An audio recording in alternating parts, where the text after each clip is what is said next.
నిండు పున్నమి లాంటి రాష్ట్రాన్ని అమావాస్య చీకట్లు కమ్ముకున్నాయి. ఆడపిల్లలు అర్ధరాత్రి స్వేచ్ఛగా బయటకు తిరిగే ఈ దేశంలో ఒక్క ఆంధ్రప్రదేశ్ మాత్రం ఎటుపోతోంది? ఓట్ల కోసం గ్యారంటీలతో ప్రజల్ని బురుడి కొట్టించి అధికారంలోకి వచ్చిన ఈ కూటమి పాలనలో పసిబిడ్డలు సైతం జంకుతున్నారు. పొద్దుకు 10 సార్లు పొంగనాలు కొట్టే పోసెట్టి పుంగనూరు ఘటనపై ఏమంటావు చెప్పు? అన్నయ్య అన్నావంటే ఎదురవనా అంటూ ప్రచారాల సమయంలో సినిమా డైలాగులు కొట్టి అధికారంలోకి వచ్చిన ఇప్పటి నాయకులు జరుగుతున్న అఘాయిత్యాలపై, అత్యాచారాలపై నోరు మెదపరేం సామి? రామరాజ్యాన్ని రావణ కాష్టంగా మార్చినటువంటి ఈ కూటమి పాలనలో ఆడపిల్లలకి రక్షణ లేకపోవడం అనేది సిగ్గుచేటు. మాకు మా ఆడపిల్లల మాన ప్రాణాలే ముఖ్యం. బాబుగారు, మీ సొంత జిల్లాలో ఇంత జరిగితే, ఇంత ఘోరం జరిగితే, ఇంత అఘాయిత్యం జరిగితే మీకేం అనిపించట్లేదా అండి? బాబొస్తే అదొస్తుంది, బాబొస్తే ఇదొస్తుంది, ఇవన్నీ దేవుడెరుగు. ప్రాణాలు పోతున్నాయి సార్ మీరు వచ్చాక.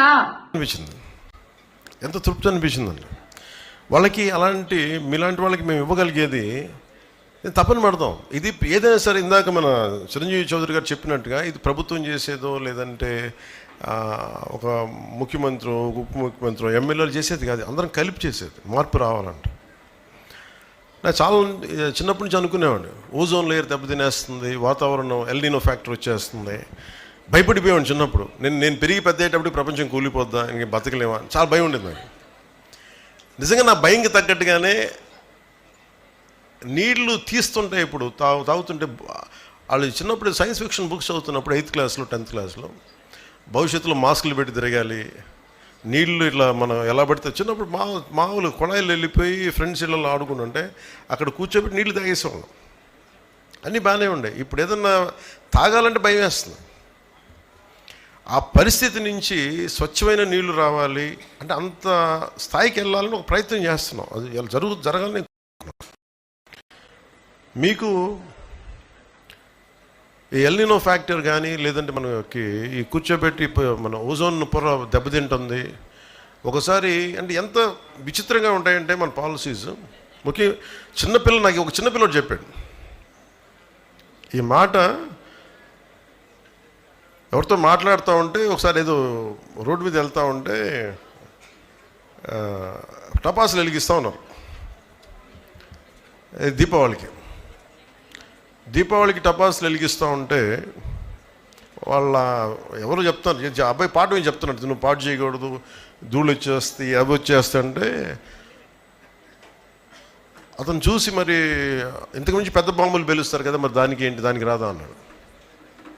అప్పుడు నాకు అనిపించింది, ఎందుకు గుర్తొచ్చిందంటే ఇందాక ఎవరో ఫోన్లో మెసేజ్ పంపించారు.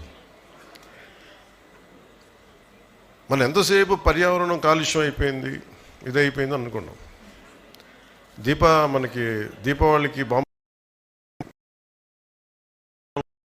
దేశాలు ఎంత కాలుష్యాన్ని క్రియేట్ చేస్తాయి. ఒక బాంబు దాడి జరిగితే కొన్ని వందల ఫ్యాక్టరీలు ఎంత కాలుష్యం క్రియేట్ చేస్తాయి, దాన్ని అంతా కాలిస్తే అంత మించి కాలుష్యం ఉంటుంది. ఇది చిన్నపిల్లలు చాలా పట్టుకుంటున్నారు. ఇది పెద్దోళ్ళు ఎంత పట్టుకున్నారో నాకు తెలియదు, కానీ చిన్నపిల్లలు అడుగుతాను, ఎందుకంటే వాళ్ళ భవిష్యత్తుకు సంబంధించింది. మీకున్నంత భయం, ఎందుకంటే మీరు ఎదిగి పెద్దవాళ్ళనుకుంటారు మీరు. ఎందుకంటే నాకు చిన్నప్పుడు నాకు ఆ భయం తెలుసు. నేను పెరిగి పెద్ద లోపు ఎన్ని పాడైపోతాయా ఇవన్నీ భయంతో. ఏంటంటే పిల్లలు ఎక్కువ విఘ్నత ఉంటారు. మీరు ఒక మాట చెప్పి, ఒక చిన్నపాటి సలహా చెప్తే వెంటనే తీసుకుంటాను అది నేను. అందుకని ఒకసారి చిన్నపిల్లలు కూర్చొని ఎందుకు మాట్లాడతానంటే, వాళ్ళ నోట్లో నుంచి కల్మషం లేని మాట వస్తుంది. అంటే ఏం జడ్జిమెంట్ ఉండదు. ఇతను ఒక ఉప ముఖ్యమంత్రి, ఇతనికి చాలామంది అభిమానులు ఉన్నారు, అయ్యేం ఉండవు. నేను బాగలేదనుకోండి చెప్పేస్తాను మొహం మీద, ఈ పని నీకు బాగలేదని. విఘ్నత గల వ్యక్తిగా నేను వినాల మాట, నేనే కాదు పెద్దవాళ్ళు ఎవరైనా సరే. అందుకనే పిల్లలు పర్యావరణం గురించి చెప్తుంటే చాలా వినాలి.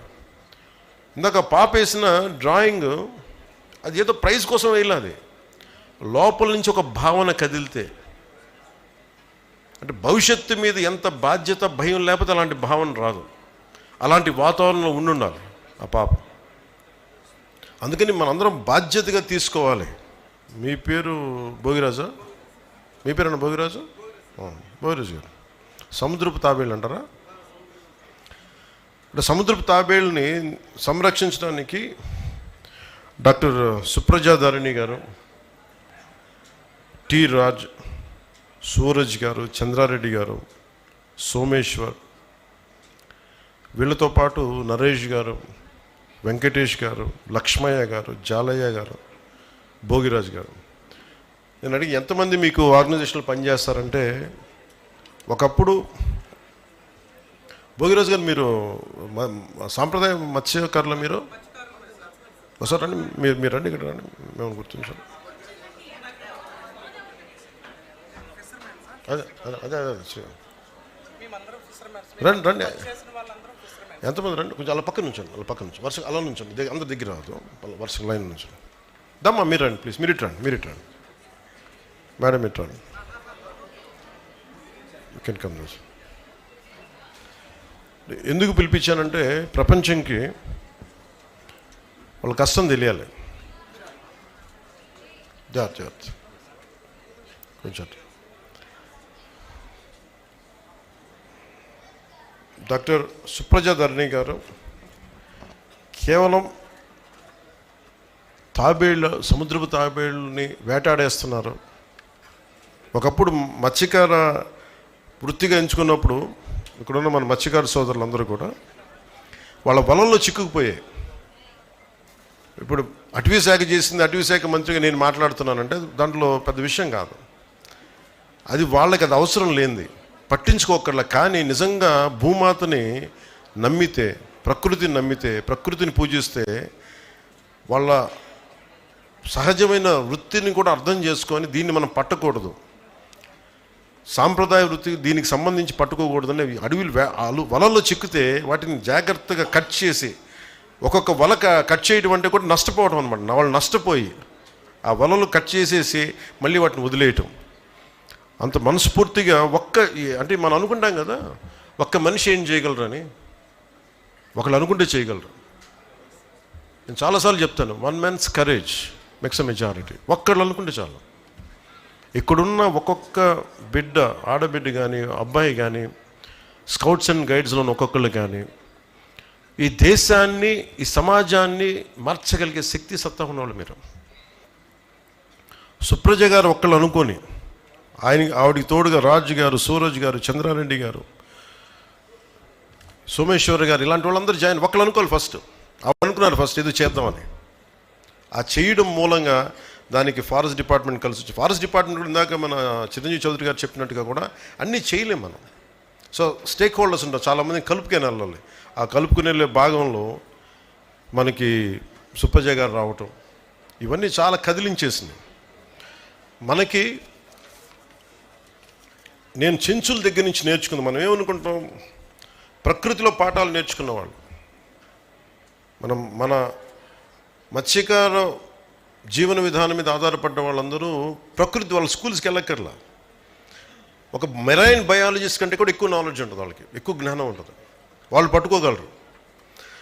సో అలాగే నేను చెంచుల దగ్గర నుంచి, మన నాగార్జున టైగర్ రిజర్వ్ దగ్గర నుంచి నేను చెంచులు వాళ్ళ దగ్గర నుంచి నేర్చుకుంది. పెద్ద పులిని వాళ్ళు ఎలా మాట్లాడతారంటే, అది పులి ఇట్లా మాట్లాడరు. పెద్ద పులిని పెద్దమ్మ దేవుడు అంటారు, ఎలుగుబంటిని లింగమయ్య అంటారు, అడవి పందిని బంగారు మైసమ్మ అంటారు, రేచు కుక్కని బవరమ్మ అంటారు.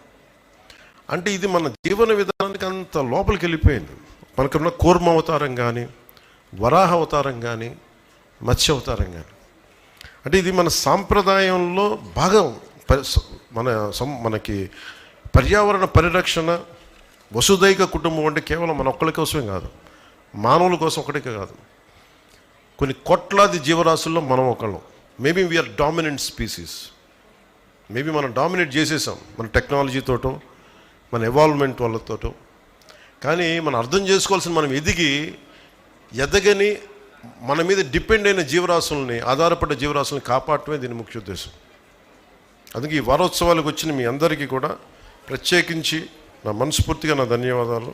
ఇప్పుడు ఆపరేషన్ లేకుండానే మోకాళ్లకు ప్లాస్మా ట్రీట్మెంట్, మీ ఆర్థోపెడిక్ సమస్యలన్నిటికీ రోబోటిక్ టెక్నాలజీ ద్వారా తక్కువ ఖర్చుతో శాశ్వత పరిష్కారం, ఫ్రీ కన్సల్టేషన్, ప్రతి ట్రీట్మెంట్ పై 20% డిస్కౌంట్.